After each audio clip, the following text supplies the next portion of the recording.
Good morning to everyone. Can you hear me?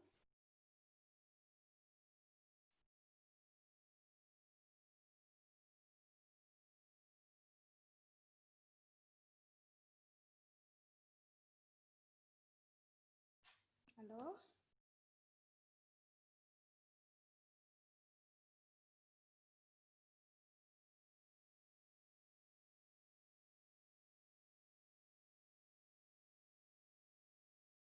Hello?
Okay, good morning to everyone. My name is Amina Ahmed. My presentation today based on the project called Fruvace Fruits and Vegetables for All Seasons.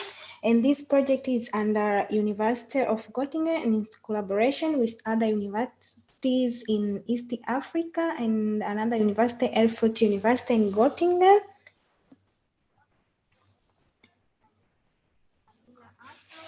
My presentation today based on the project called So about project C, the indigenous fruits and vegetables or termed as traditional or indigenous vegetables are considered as poisonous plants elsewhere, therefore are not consumed at all, or some consume with precautions by ensuring leaf selection. Also, preparation methods such as overwashing, processing methods such as fermentation, and so forth. But in some places, they consume these vegetables as medicine or food, even in fresh or semi-cooked form.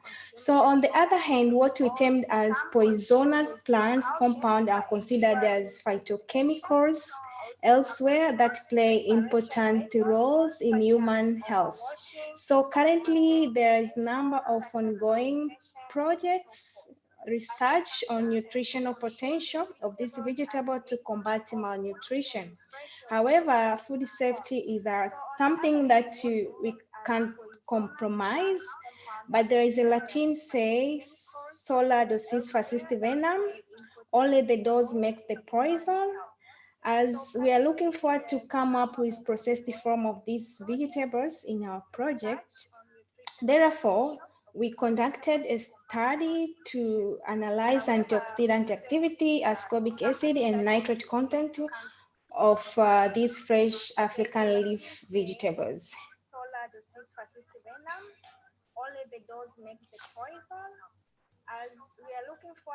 So here it's the outline. And leaf vegetables are important part of the diet in Morogoro region, Tanzania. They are used to make sauces, relishes, and salads. They are rich in several phytochemicals such as antioxidant, ascorbic acid, and diethyl nitrate. They play important roles in human and nutritional health, such as vascular and gastrointestinal system and immune system and inflammatory cells. However, a higher concentration of nitrate in leaf vegetable has been associated with health risks and such as microbial reduction of these nitrates to nitrites that can be carcinogenic or can cause suffocation, especially in babies, called blue baby syndrome. However, they have also bitter flavor that can affect their acceptability. Therefore, we conducted the research to analyze three vegetables we selected: African nightshade, Solanum species, cowpea, Vanilla inculata, and cassava. So why these African leaf vegetables? First, they are cheaper to grow than vegetables such as cabbage. They are resistant to drought, diseases, and pests. However, we have reports shown there is low vegetable consumption in sub-Saharan Africa, as FAO and WHO, they recommend about 73 kilograms per person per year. Therefore, knowing the nutritional value of this African leaf vegetable would increase consumer awareness and intensify their inclusion in diets. Therefore, this contributes to food and nutrition security. So the study was conducted in Morogoro region in Tanzania. Tanzania is located in Africa continent, so you can see here. And the Morogoro region is 300 kilometers from Dar es Salaam and bordered with the other regions such as Dodoma, Iringa, and Lindi.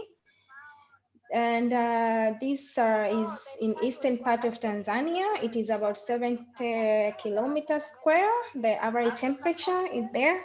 So we divided our study into two districts. We have the municipal and the Kilosa district, where these we selected 4 provinces in each district, and then we had about 23 farm clusters and 9 market clusters, where we collected these vegetable samples and then mixed it to have the homogeneous sample to be analyzed in the lab. Where these we selected 4 provinces in each district. So here is the places where we collected the samples. You can see on the map. And on the result on antioxidant activity of these vegetables, we did the PPH inhibition, and the results shown that the cassava leaves had generally higher antioxidant activity compared to African nightshade and cowpea. So the antioxidant activity was about 56%, and the average for cowpea was about 45%, and African nightshade about 30%. And we know these are total antioxidant activity could be attributed to vitamin C, also known as ascorbic acid, polyphenols, beta-carotene compounds, etc. And also the nitrate can contribute antioxidant activity. And also we see the ascorbic acid concentration in these vegetables. Also the cassava leaves shown the higher ascorbic acid content, which is about 4,000 milligram per liter, and the cowpea had about 1,200, while the African nightshade they had 1,000 milligram per liter. And when we compare from the municipal and the Kilosa district, you can see the vegetable from Kilosa district had higher the ascorbic acid content. This could be because most of these were collected from farm in the morning, so they are fresh. And those from municipal market mostly were collected from the market, where could be harvested like a day before. And therefore, we know the ascorbic acid is also sensitive to light and temperature, so could be the factor of that. And generally, when we compare, the amount of ascorbic acid is higher than citrus fruit, where the literature report about 300 to 900 milligram per liter. And as the recommended dietary intake of ascorbic acid is about 43 to 45 milligram per day for adults.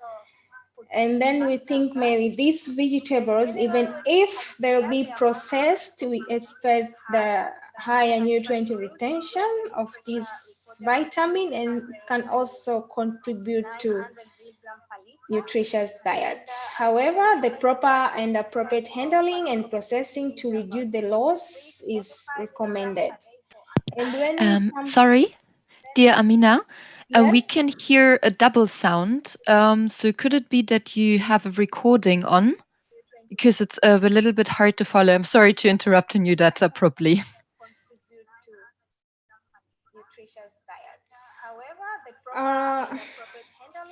I'm not recording, I'm also hearing the same, so I don't know what's the problem. Okay. Amina, we can hear a double sound. So could it be that you have a recording on? Because it's a little bit hard to follow. I'm sorry to interrupt you that abruptly.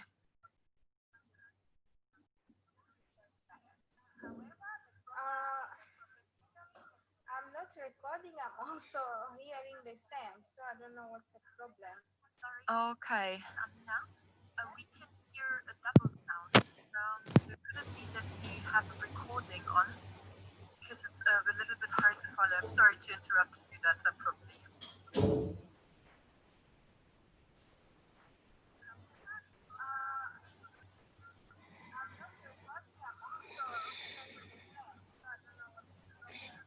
Okay. Amina, we can hear a double sound. So could it be that you have a recording on? Because it's a little bit hard to follow. I'm sorry to interrupt you that abruptly.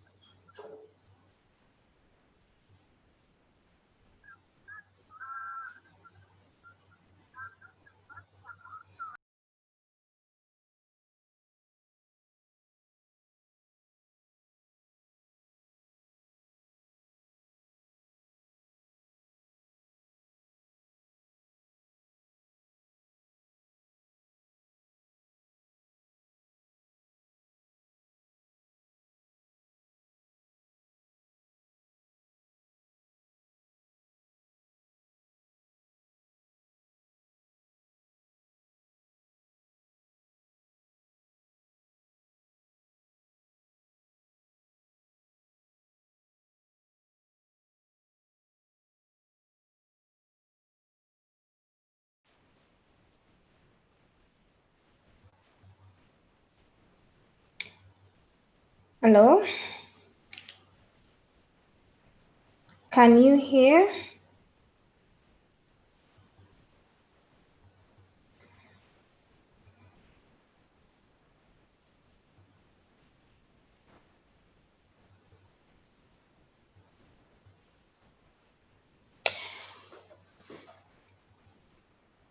Okay, so here on the nitrate concentration, we see the African nightshade had generally higher nitrate concentration, and then followed by cowpea leaves, which was about 2 times compared to, which was 2 times less compared to that of African nightshade. And the cassava leaves show the low nitrate concentration, which is about 400. And when we check from municipal and Kilosa district, we can see the nitrate concentration is slightly higher in municipal for African nightshade, and this could be due to most of this African nightshade in municipal, it's full cultivated, while the other is like a semi-cultivated or wild. People collect from the forest or just throw the seeds. And here there is an intensive application of fertilizer like ammonium or the animal dung they use. So this could also attribute to this higher nitrate concentration. So also the fertilizers that I mentioned, also the plant maybe variety. What they plant is different from the kilosa, which is a rural area. And also the temperature and light intensity have been reported to affect the nitrate concentration of these.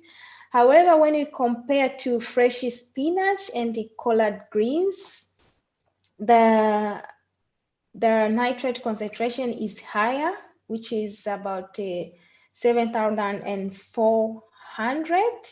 And then for collard greens, it's about 3,200 milligram per kilogram.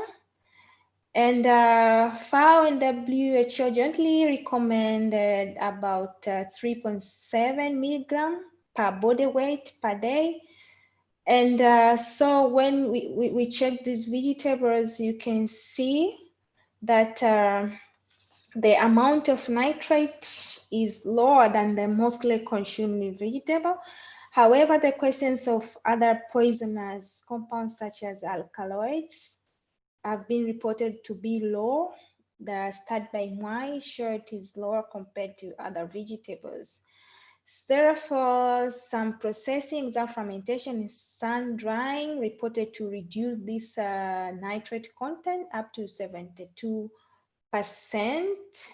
And also about pH was within the range of the mostly vegetable, which is about 6 to 6.4. Therefore, in conclusion, I can say the values of this antioxidant activity, ascorbic acid and nitrates, suggest nutritional importance of this African leaf vegetable, possibly high nutrient retention after processing, and also proper and appropriate handling and processing are recommended to reduce the loss of the nutrients.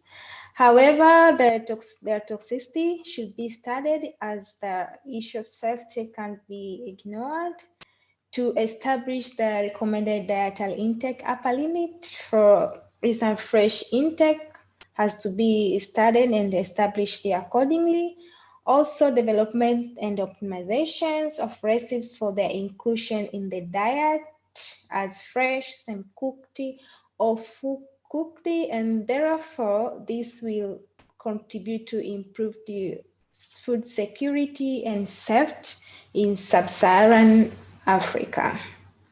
Thank you, and we also like to thank the Federal Ministry of Food and Agriculture of Government of Germany for funding this project.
Hello, Amina. Okay. All right.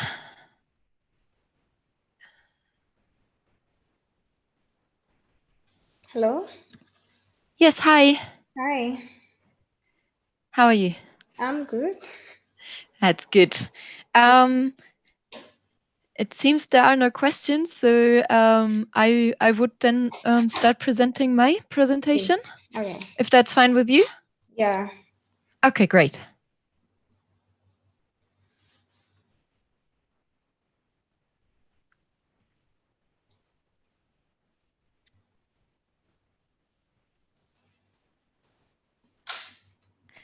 All right. Thank you, everyone, dear colleagues, dear listeners. So I'm Dr. Andrea Fonga, and together with my co-authors, I welcome you to our presentation, which has the topic Urban Food System of Kampala, Uganda, a participatory approach to map systemic drivers for healthier diets.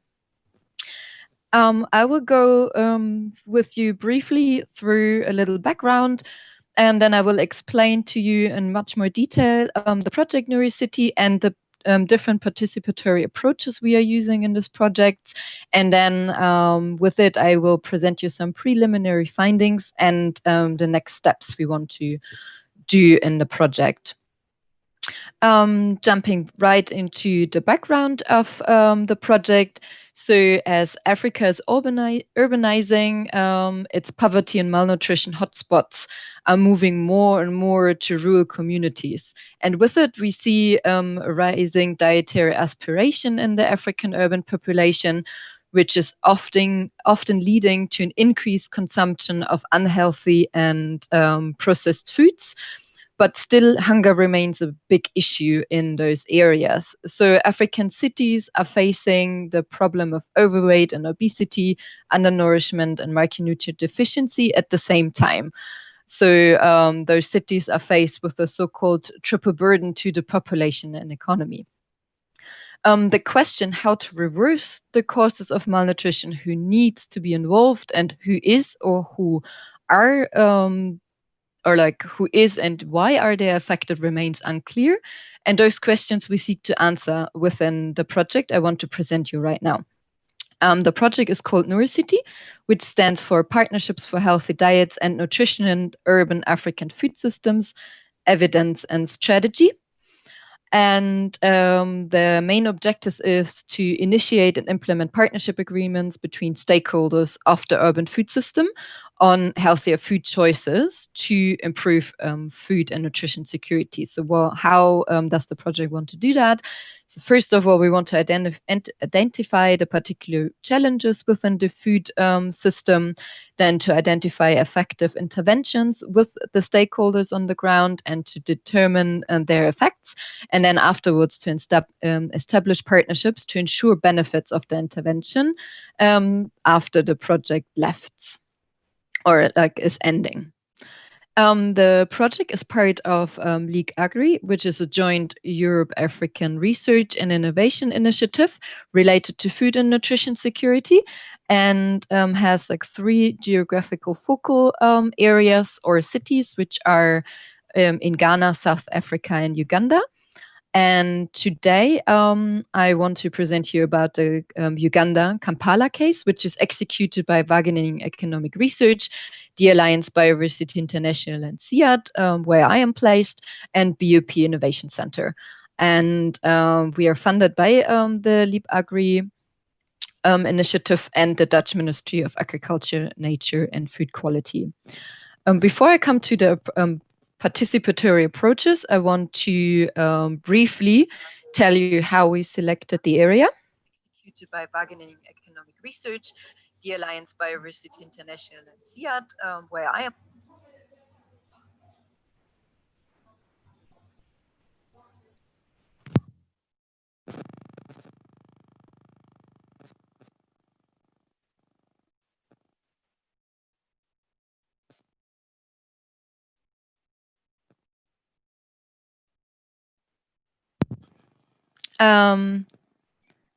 So I hope everybody can hear me.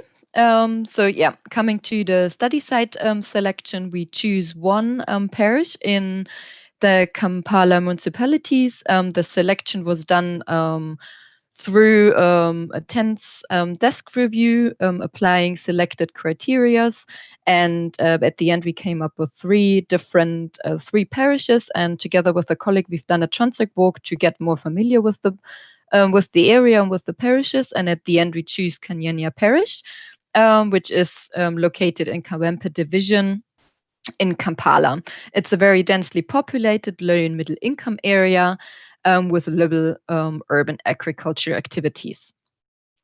Now I'm coming to the participatory approaches. In total, we have three to four approaches we are applying to answer the questions. So the first one is to organize multi-level stakeholder workshops to really get an idea and also a feel what is needed and how to address the situation. And with this information, we want to test and to design and test policy interventions, and then to measure their effect. We use two types of data collection. The normal data collection as a baseline in the endline study, and we will used focus group discussions, which are also a bit more flexible. So, for example, at the moment we already done one discussions to get a better understanding of the area we are looking in. So now I want to explain a little bit more in detail what we are doing in those workshops.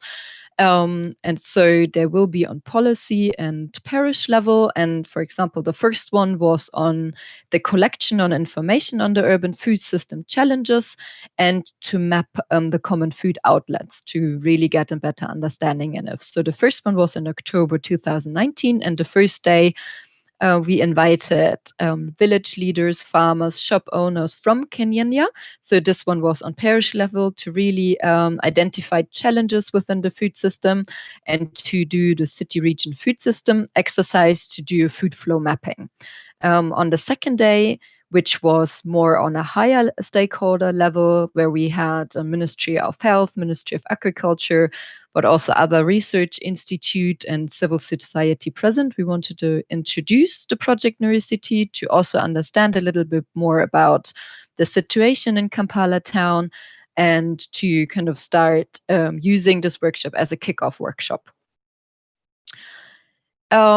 Within this food mapping exercise, we were able not only to identify challenges, but also to map with an additional exercise 500 formal and informal food outlets, which included those such as kiosks, food markets, restaurants, butcheries, dairies, and supermarkets. And a colleague of mine mapped those in really nice maps, which you are seeing here. For example, the red line you can see is the parish outline, and the blue marks are representing each retail shop in the area.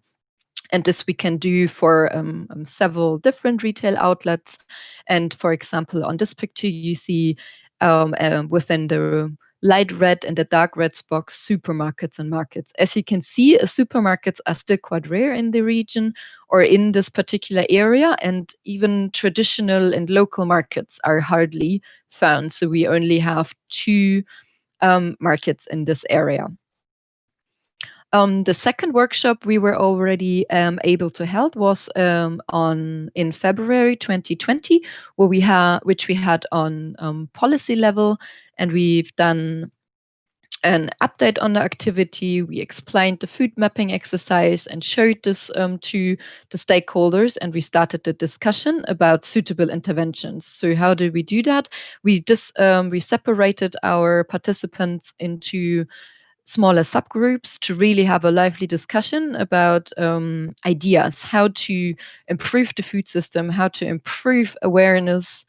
And the participants came up with a very nice list, and such as suck and bake, backyard gardening, sensitization ideas to introduce nutrition education, for example, cooking demonstration, health-related topics, or urban farming enterprises, to name a few. Coming now to the second participatory approach, which are the focus group discussions, so which are held in 2 points in time. So the first one was just held in front of the second workshop in February 2020, where we invited parish representatives to 3 different meeting points throughout the parish area. And we subdivided each group into 3 subgroups in order to have women, men, and youth discuss separately about their preferred food sources, their food choices, but also about the main information source they're normally using to get information about healthy food and environment. In total, we had 85 representatives, and those identified some key challenges within the food system, such in the element of the food supply chain. So they experience a lot of post-harvest losses, and we have like poor transport technologies, more that the food is which is coming into the urban area is already rotten, which case it takes such a long time. Then they identify challenges within the food environment, more specifically on the availability, affordability, and the food safety aspects. Also, the awareness of healthy food and food safety is quite limited, and also what to do with the food waste or human waste. This was a big issue in the area. And as main information source, they had identified the community radio and meetings with the local or village leaders. Coming to the third and fourth participatory approach, which is also leading to the next steps. So after a little break, or more due to the current situation, we are now starting to look through every idea, and we got from the first workshop on the policy intervention, and we are trying to figure out possibilities and functionalities to do our interventions under the new normal situation. And if we have identified our policy interventions, we will then start to look into possibilities how to do the data collection, to do our baseline study, to get a starting point, and then afterwards intervention will be applied, and then we have our endline survey. If you are interested, we have 2 more sessions at the Tropentag, 2 posters, one by my colleague tomorrow in the morning in the session Human Nutrition and Diets, and one this evening. And with that, I say thank you. And if you have any questions or feedback, please feel free to contact me at any time. Thank you very much.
Hello everyone, welcome to my presentation. My name is Emily Injeta Amondo, and I'm presenting on behalf of my co-author Alicia Mezabayev, and our presentation topic is climate variability and rural children health outcomes.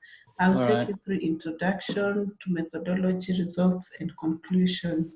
And to motivate the study, we start by explaining how climate change affects health, and it does so through different pathways. We have a direct pathway and indirect pathway. Indirectly, climate change and variability affect health but by affecting key determinants of health, that is food, water, air, and disease vectors. And it's also projected that most of the health impacts of climate change will occur in the future. For instance, in this study, we are interested in undernutrition. Presently, the magnitude of undernutrition is not large, but as we move through different time periods and different climate scenarios, we find the magnitude of undernutrition increasing by the end of the century. And despite all this happening, there's also potential for risk reduction with high levels of adaptation. We focus on children because Buta indicates that approximately 88% of the disease burden arising from climate change is borne by children, and undernutrition is a risk factor to diseases as well as child mortality. It also has severe consequences on cognitive, physical development of children and future income and educational levels.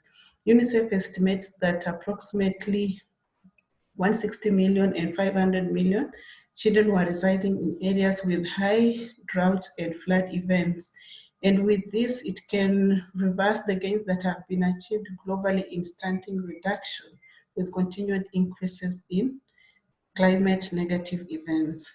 My research question is, how does extreme weather event, both precipitation and temperature extreme, affect children nutritional health outcomes? And we focus on children aged 7 to 59 months and 3 under nutrition measures, that is height for age Z scores, weight for age Z scores, and weight for height Z scores. We go further to look at what are the possible transmission mechanisms, and we focus on two pathways, that is the agriculture pathway and disease pathway. For agriculture pathway, we focus on crop output as well as livestock because they are sources of food, income, assets, and credit to the rural farmers, given that most of them also practice mixed farming. And on disease pathway, we focus on child diarrhea because mostly nutrients are lost through frequent diarrhea episode and also prohibits uptake of nutrients, and thus it impairs weight as well as height gains, given that also child diarrhea contributes to a significant burden of childhood diseases. Our study area is Uganda. Uganda is located in East African sub-region, which is also sensitive to climate weather anomalies.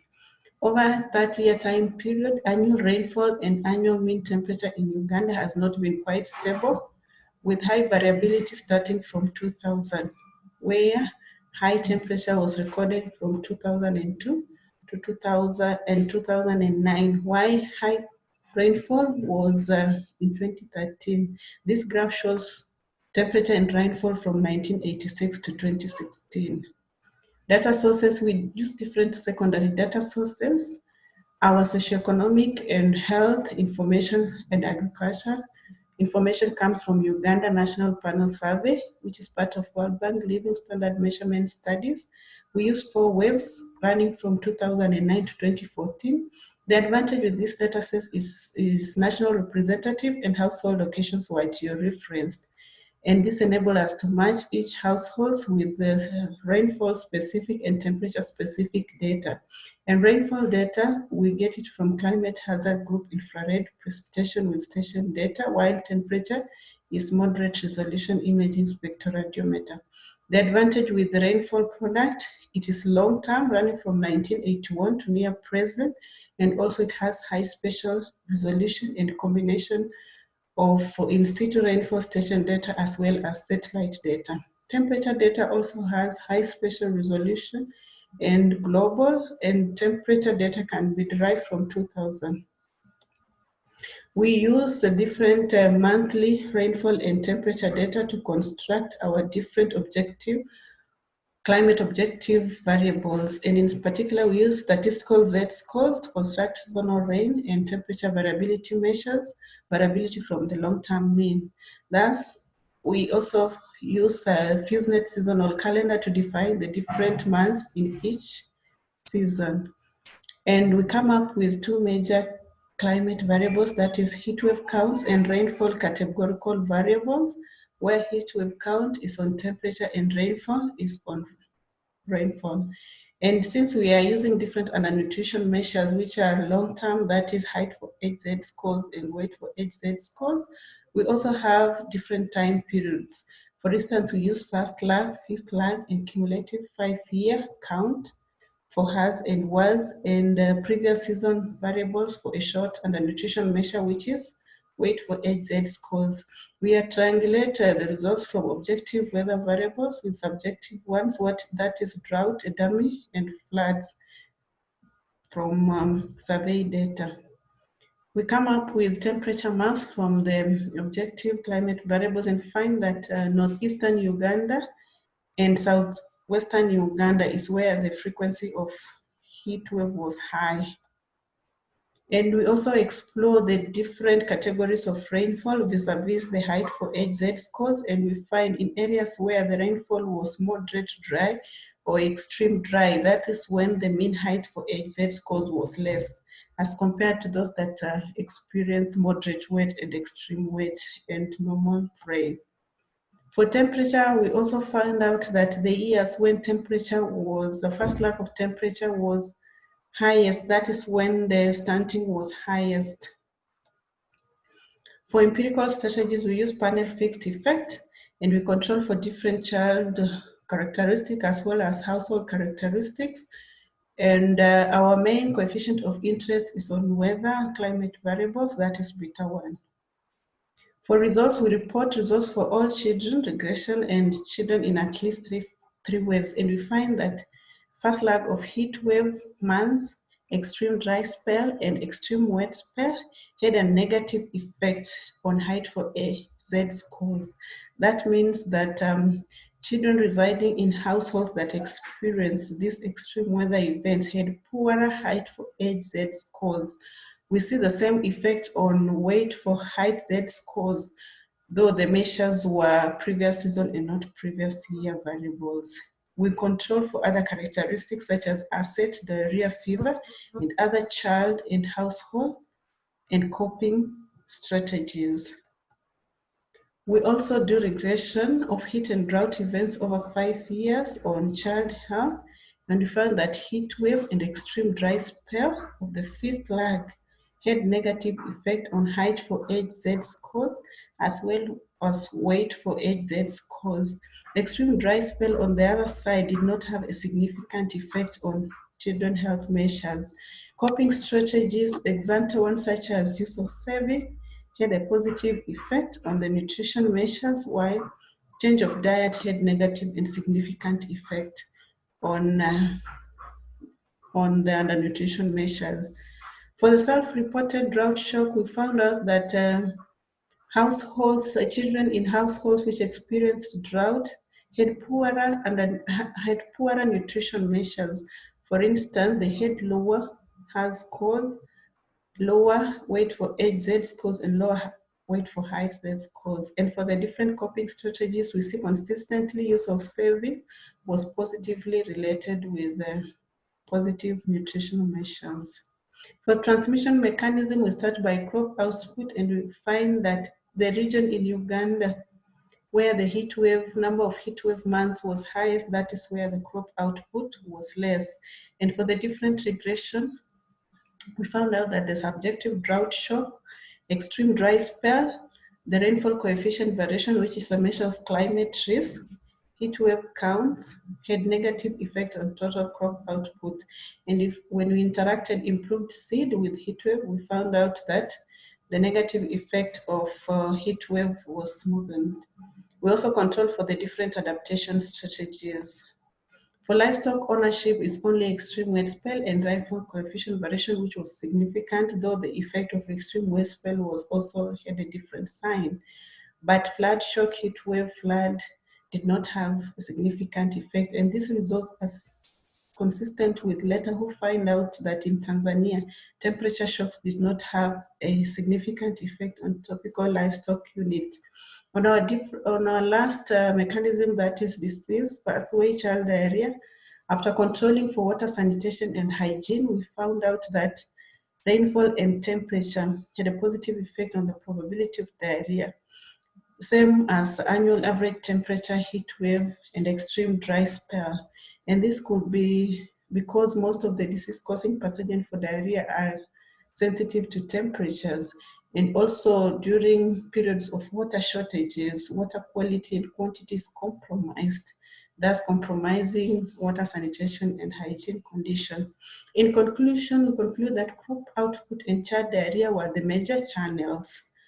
But even though significant associations were there between rainfall and temperature on child outcome and crop output, with right adaptation strategies such as anticipatory adaptations, there is a capacity to increase crop output, prevent diarrhea, and minimize child health effects. Some of the anticipatory adaptation strategies are precautionary saving, water harvesting, improved seed, crop diversification, and improved wash conditions. Thank you. Thank you. Emily, are you there? Or is this a recording? Emily? She's not there. Okay. Do we have any questions? I don't know if I see any questions. It's a recording. Okay. I'm sorry, I had to be here earlier, but they forgot to send me an invitation to participate in Zoom, so that took a bit of time to get the right invitation. So I think we can go to the next, because we've spent already a lot of time, to the next presenter, which is Andrea Fongar, about urban food systems of Kampala. Andrea, are you present, or is this a recording also?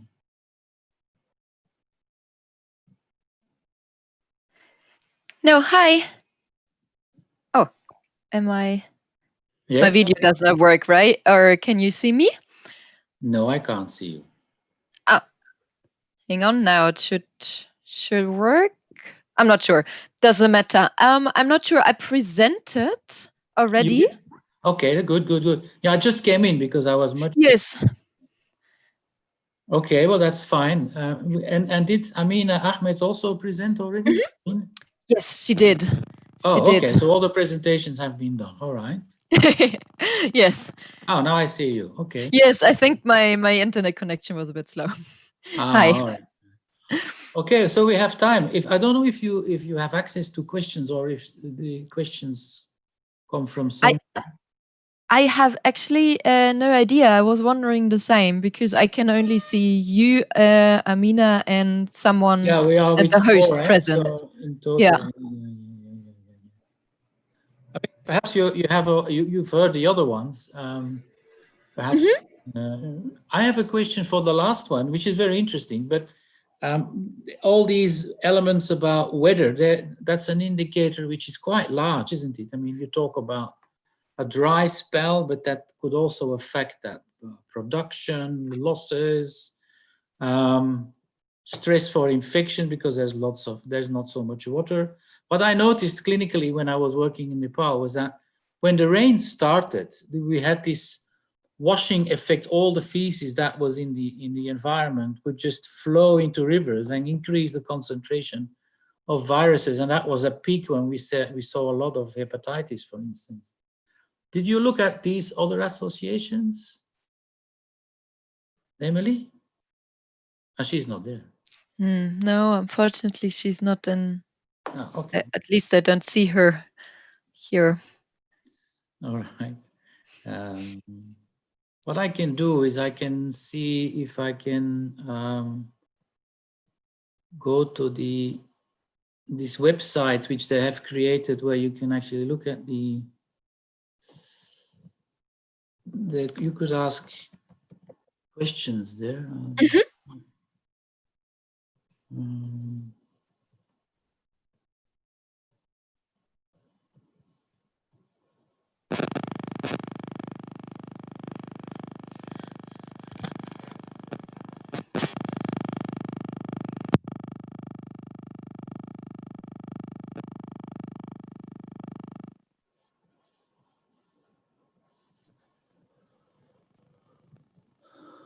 WOA event.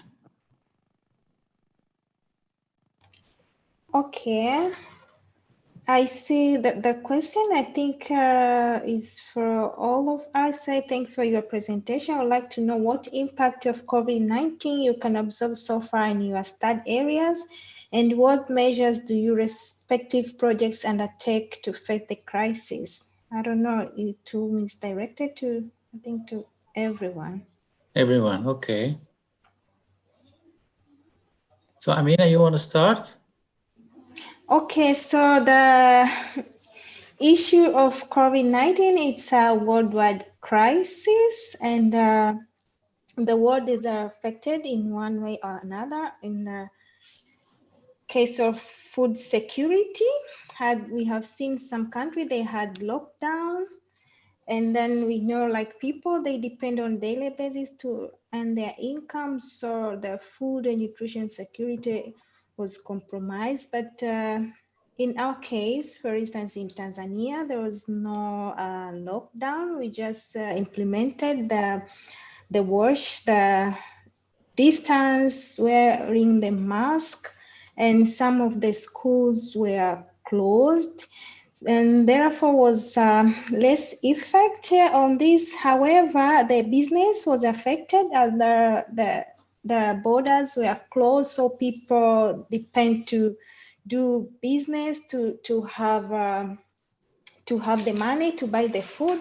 So we can see there was a kind of shortage of food supply and slightly higher, maybe increase or scarcity of these resources. So in our project, as some people also were advised to consume more fruits and vegetables to boost their immune system.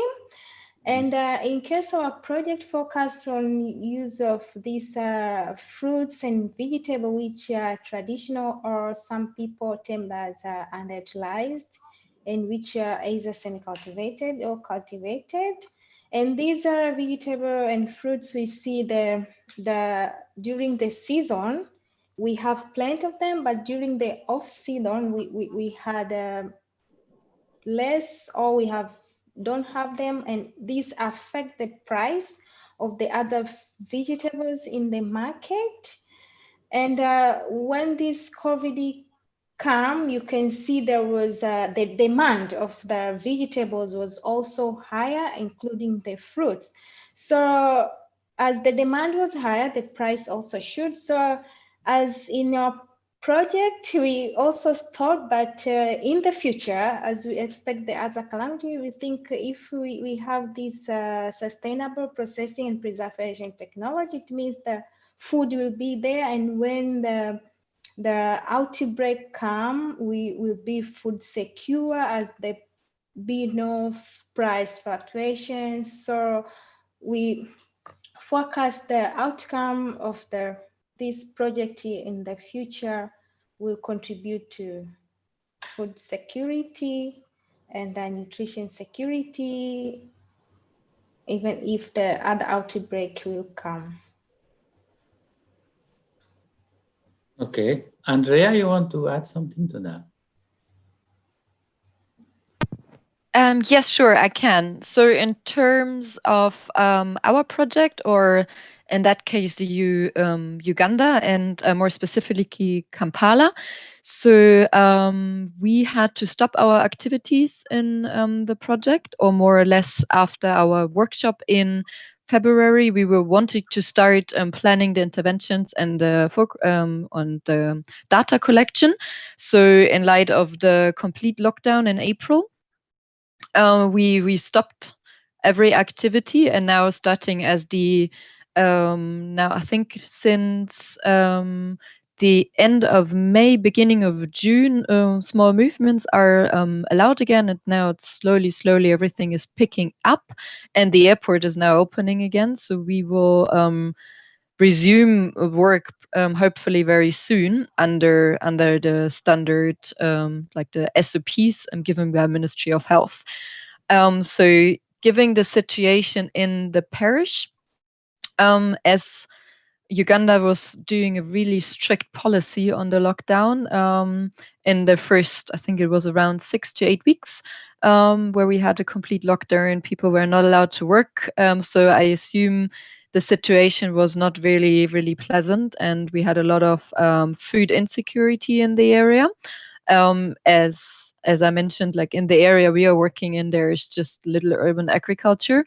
So there was a lot of food distribution or food aid by the government. But of own experiences while being there at that time, I'm not sure if every household actually received food aid. So these are all things we need to see now when we are able to go back into the area. So in that sense, we didn't do any practices or any related things because we were just starting to build rapport and just engage with a few Paris representatives in that sense. Okay. Yeah, thank you. All right, I have another question here. It's about varieties of orange-skinned sweet potato. And someone is asking whether the potatoes grown in Nigeria, if they compare favorably with those planted in Uganda. Is there a difference in the nutrient composition? I don't know if one of you can answer that. I don't know. I wouldn't know. But I know that the environment does have an effect on the composition. But how and when, I think yes. I mean, how important that is, that's something I cannot know. But I know that the mineral content definitely the mineral content of foods are very much determined by where they are grown, for instance. And then the vitamins, perhaps also the soil composition, I think that must have an influence. So I would say, yeah, probably there is a difference in composition, but how big that difference is, that's difficult to say. I don't know if you want to add something to that, Amina.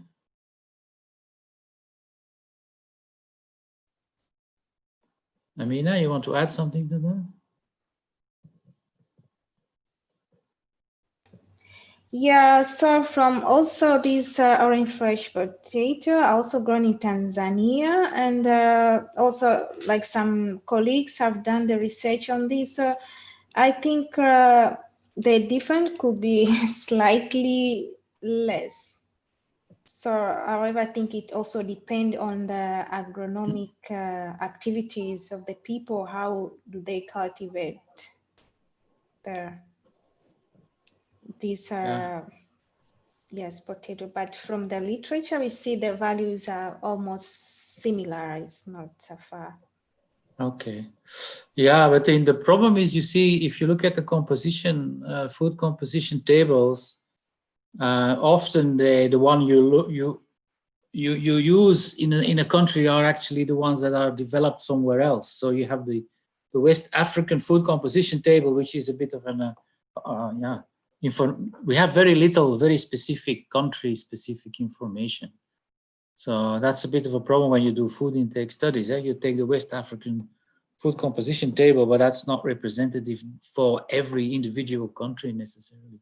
So there are differences, which might be important, but doing these analyses on all these foods is very expensive. And then you have genetic varieties. So a tomato, you have so many different tomatoes. So we take an average tomato as a reference, but well, you have so many different ones. So I think that also plays a role. There was one other question I saw, but that was on the basis of how the analysis was done for the relationship between infectious diseases and climate. So, but we have not, our presenter is not there, so we cannot answer that. You still have a possibility. If you have questions, you can still post them on the WOHA website. So that's where we can actually access them. I've lost it again on my WOHA website. Okay, I've come here. So I'm checking. I don't see another question.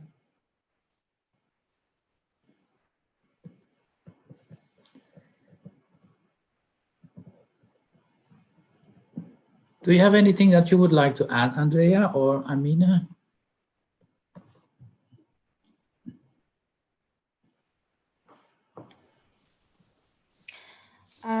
Okay, so on the as the topic is on food safety and security, these things it need interdisciplinary actions and efforts to combat these issues. It's not like a single approach, a single way can combat these issues. As we can see from other presenters, you see there are so many factors that can, like from the nutritional point of view, if we have malnourished people, it's like they can't be productive, they can't reproduce, so this has effect on the food security. Also the issue of food safety, if the food like these African leaf vegetables somewhere else, and I found some of this African nightshade even here in Göttingen is there, and I have the African friend, they just harvest and consume, but the other people say, wow, these are poisonous plants. So we have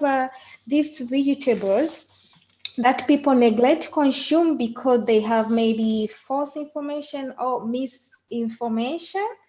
And therefore, I think we have to do more research to come up with evidence-based approach to convince the consumer that you can have these vegetables because they're growing, the water requirements is lower, and therefore these are abundantly available during the wet season. So we can, through the research, we can tell that the amount of what is considered to be poisonous maybe is less, but however, these are not poisonous at all compounds. Like phytochemical, they are alkaloids. They help to other like cancer diseases, and we see the nutritional value of these vegetables, and then we can have a evidence to recommend how much people can have,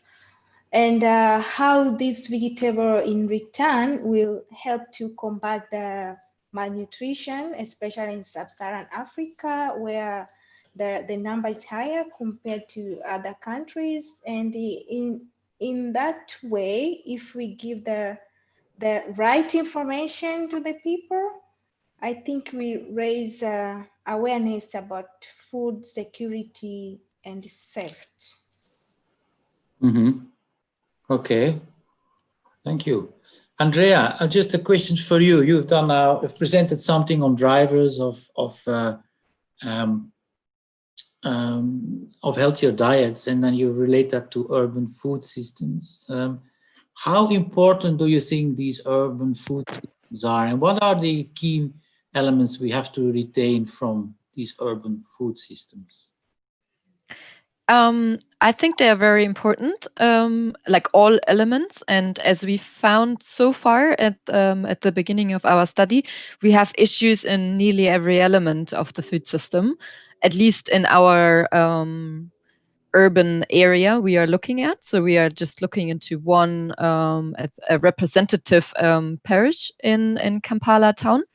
And we identified challenges in the element of food environment and the food supply chain, but also in consumer behavior.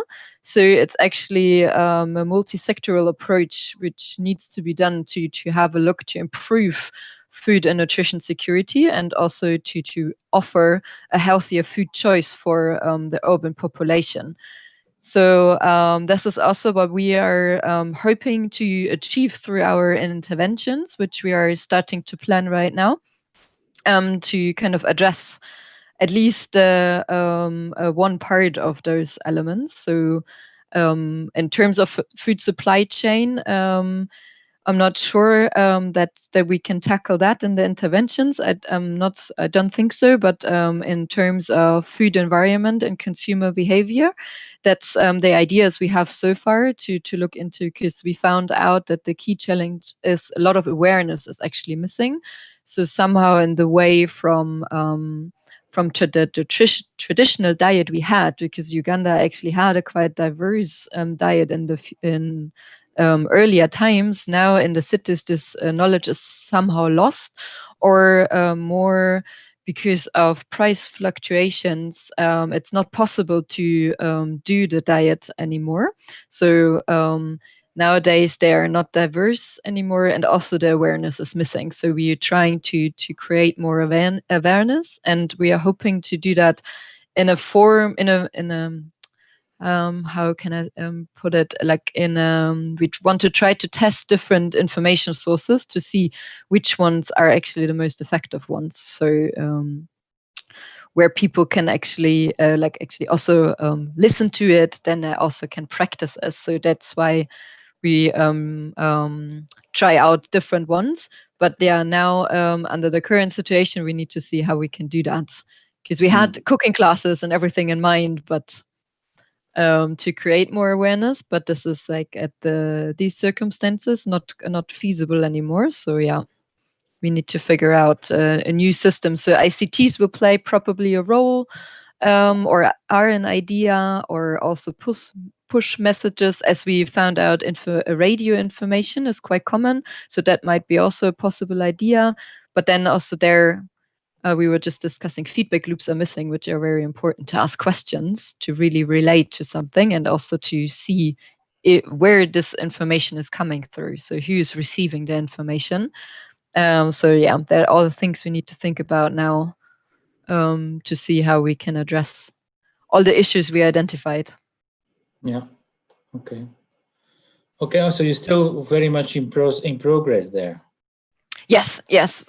So we actually we've done 2 stakeholder workshops so far and 1 focus group discussions, and just when everything came to a stop, we were like starting to create or think about interventions and then our baseline studies, but we had to stop then there and then to see what is happening.